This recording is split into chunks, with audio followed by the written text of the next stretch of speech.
Shalom, call Lord Yahweh Bahasham, Yahweh Shai Bahasham, Ragaha Kwadash. Double honors unto the apostles, double honors unto the elder bishops.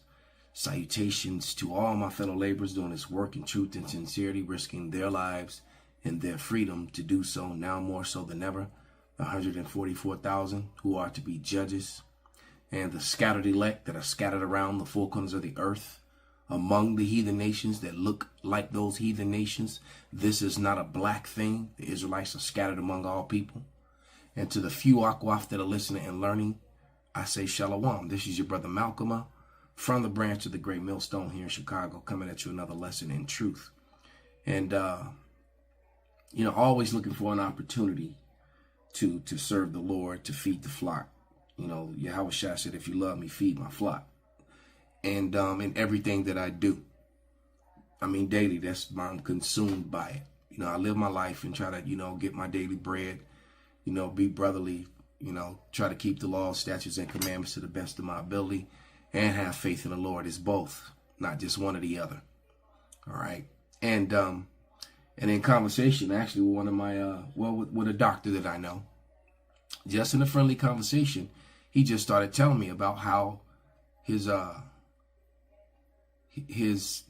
inherited an oil field, and that, or a portion of an oil field that was split between his grandmother's siblings, and it was willed down to him.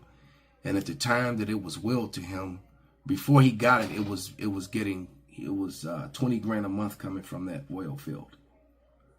And and how he was like, well, shoot, I don't need to go to medical school. I don't need to do anything. I'm just gonna, party, be a young playboy and just do jujitsu every day. But that didn't work out. He ended up having to go to med school and work for himself anyway, because the economy and things changed, and now it's it's a whole lot less than that. It's maybe a couple $100 a month, which is good, a couple $100 a month of money that you don't have to work for. Well, that's better than nothing at all. But, it couldn't help me, and it just made me think about a couple videos that I saw about some Gadites and land being stolen from the natives, which are my people. I have a direct connection to them, as many of you do. And, and there was a couple videos I had watched before he even said that. So I'm like, okay, so, the Lord throws you bones, man. He gives you gotta just know when to listen to the Spirit, man.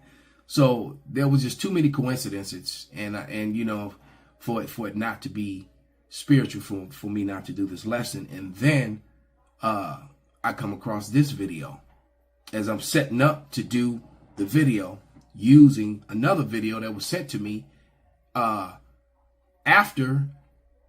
It was either after or before I had the conversation with this, this person that I know, this doctor. So I don't remember if I got the video before the conversation or after. All right. But it's just going to show you, man, that these people are still up to the same tricks as the taking of the land unrighteously in the past, and now they're doing it again. All right, to the very people that helped steal the land. Now their own government is taking it back from them in the same manner that they stole it from my people. All right, and they use all these different decrees and secret deals. Matter of fact, let's go ahead. Now that I said secret deals, got to go to Isaiah 29:15, and it reads, "Woe unto them that seek deep to hide their counsel from Yahweh, and their works are in the dark, and they say, who seeth us, and who knoweth us?" All right, so now that we know that they'll sign these different backdoor deals and contracts and dealings and contracts, and they just do all this. Now we know that they can actually aim weather and destroy an area, and then they set up documentation was signed that put into place. If areas are hit with natural disasters, then the government can take over the land, and this, that sort of thing, and the other. All right, and they can aim weather you know, that they can aim a tornado, aim a hurricane, aim an earthquake, you know. And so we know that these things are true, that the science behind it and the revealing of that science is true. You know, to deny it is not, you know, you look stupid when you try to, you know, deny the truth and hide behind the whole conspiracy theory construct, you know. And that's, which was a word that was constructed by the people who actually committed, you know, one of the most heinous of crimes here in America, and then brought that which is the CIA, all right, when they murdered the president of the United States, and then created that term conspiracy theory when people began to question the facts or show you that the math didn't add up to what they were saying had happened.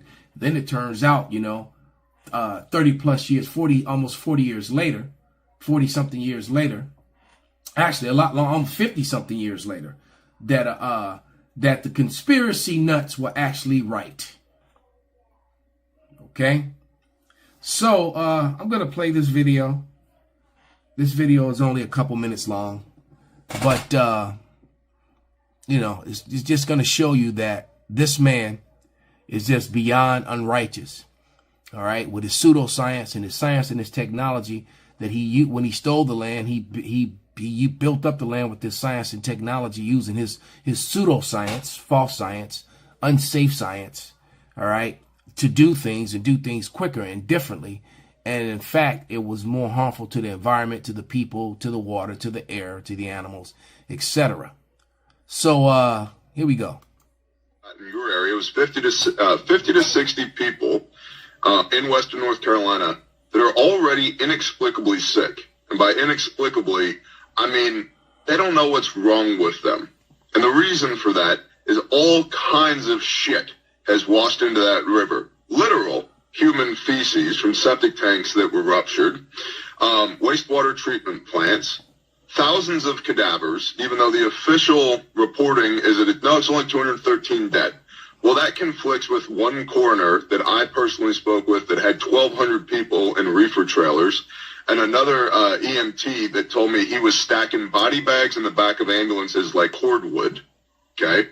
So the official number is 213, but there's thousands of corpses in the rivers and underneath 20 to 30 foot of mud in some areas, which is why the cadaver dogs are hitting on entire valleys, not just a spot or two.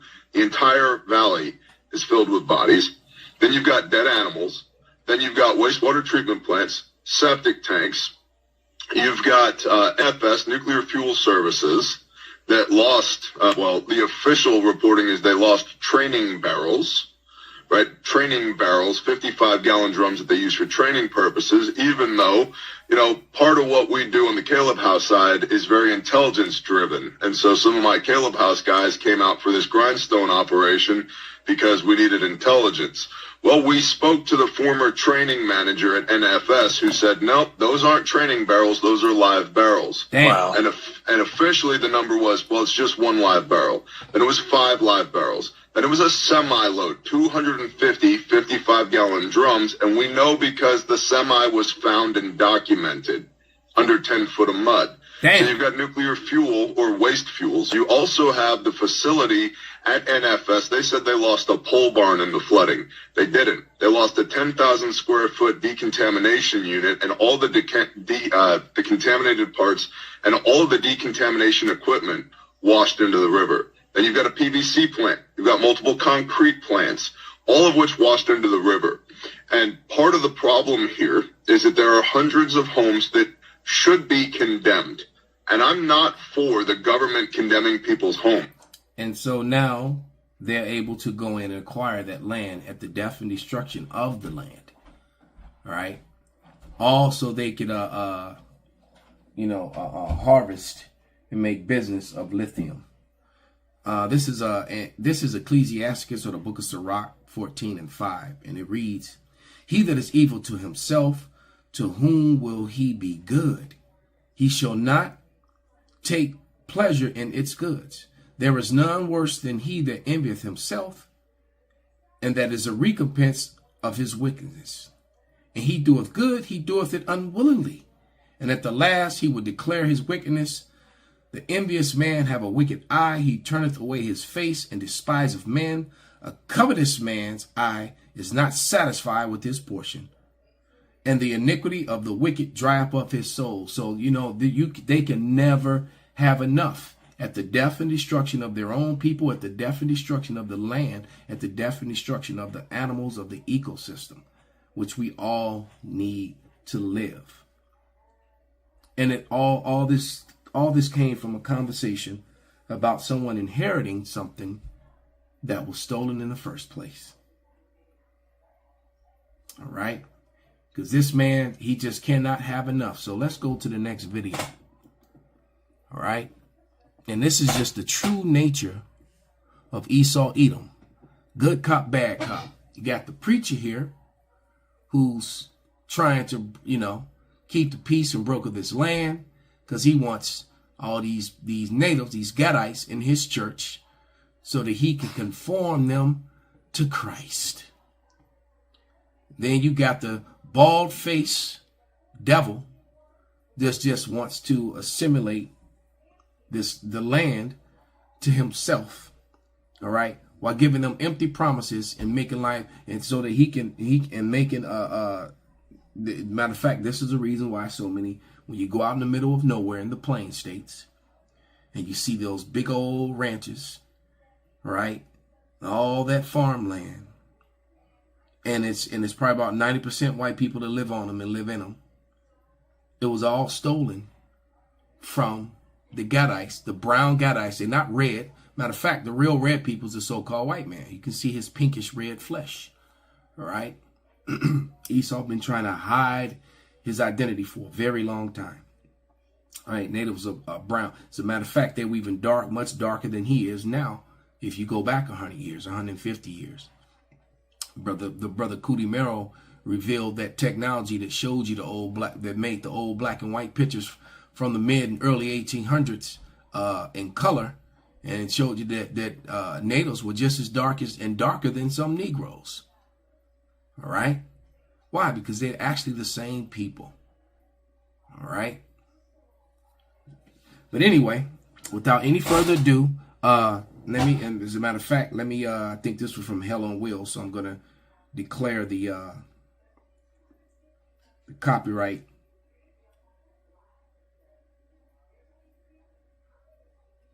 Let's read the copyright disclaimer.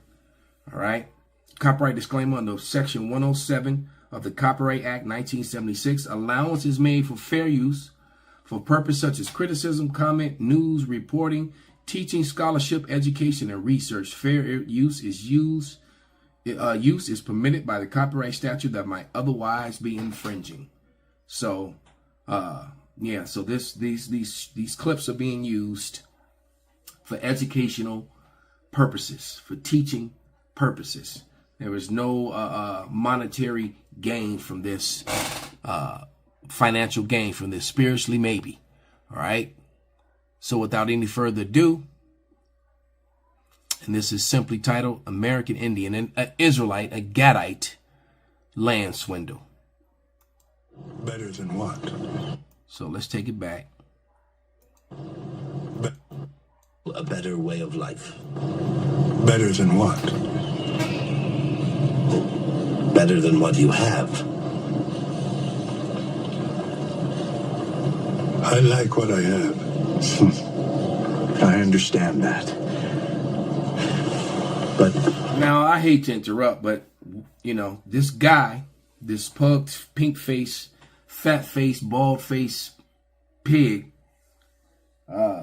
there was a scene when some Gadites defended themselves from marauding red men, real red men, pale men, Edomites, that were trying to take their land, and they defeated and killed all the Edomites. All right. And unfortunately, some women and children died when this happened too. But, you know, lots of native Gadite women and children, Reubenite children, were murdered by these pale men, all in the name of their Christ, by the way, in this whole fraud called, you know, manifest destiny. But what this guy did, this smug pink pig over here, he started taking arrows and sticking them into the bodies of the women and children.